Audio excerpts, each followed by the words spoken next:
ମୁଁ ଜନ୍ଦା କହୁଛି। ଏ ମା ଏତେ ବର୍ଷା ଋତୁରେ ଏତେ ବର୍ଷା ହେଉଛି ବାହାରେ। ମୁଁ କରିବି କ'ଣ? ମୋ ଘରେ ମୋ ଛୁଆ ପିଲା ମୋ ବୁଢ଼ା ବାପା ମା ସବୁ ଭୋକରେ ଅଛନ୍ତି। ମୁଁ ଖାଇବାକୁ କେଉଁଠିକୁ ନେଇଯିବି? ଦେ ମୁଁ ଟିକେ ଅଳସୁଆ ହେଇଗଲି ଯେ ଖରାଦିନରେ ଖାଦ୍ୟ ସଂଗ୍ରହ କରିପାରିଲିନି। ଦେଖନ୍ତୁ ନା ଆଜ୍ଞା, ଆପଣମାନେ ମୋ ପାଇଁ ପ୍ରାର୍ଥନା କରୁନାହାନ୍ତି ଯେ ମୋ ପିଲା ଛୁଆଙ୍କୁ କିଛି ଦାନା ମିଳୁ। ମୁଁ ଖୋଜୁଛି ସେତେବେଳେ ମିଳୁନି। ବାହାରେ ଦେଖୁନାହାନ୍ତି କେତେ ବର୍ଷା ହେଉଛି। ବର୍ଷାରେ ତିନ୍ତି ଗଲାଣି ଚାରିଆଡ଼େ, କିନ୍ତୁ କ'ଣ କରିବା? ଭୋକ କରୁଛି ମୋତେ। ଭୋକରେ ଡାଉଲୁ ଡାଉଲୁ ହେଉଛି। ମୋତେ କେହି ଖାଇବାକୁ ମିଳିବନି କି?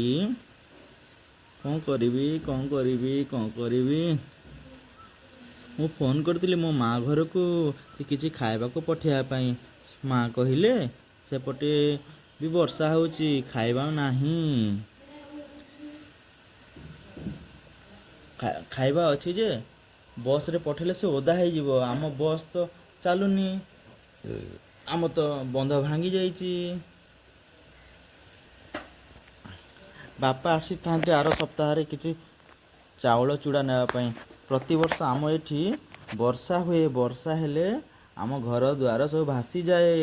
ଆମେ ସେଥିପାଇଁ ଅନ୍ୟ ଘର ଦ୍ୱାରରେ ରହୁ। ହଉ ଆଜ୍ଞା ମୁଁ ଯାଉଛି। ଆପଣମାନେ ଭଲରେ ଥିବେ ଆଉ ମୋ ପାଇଁ ପ୍ରାର୍ଥନା କରିବେ।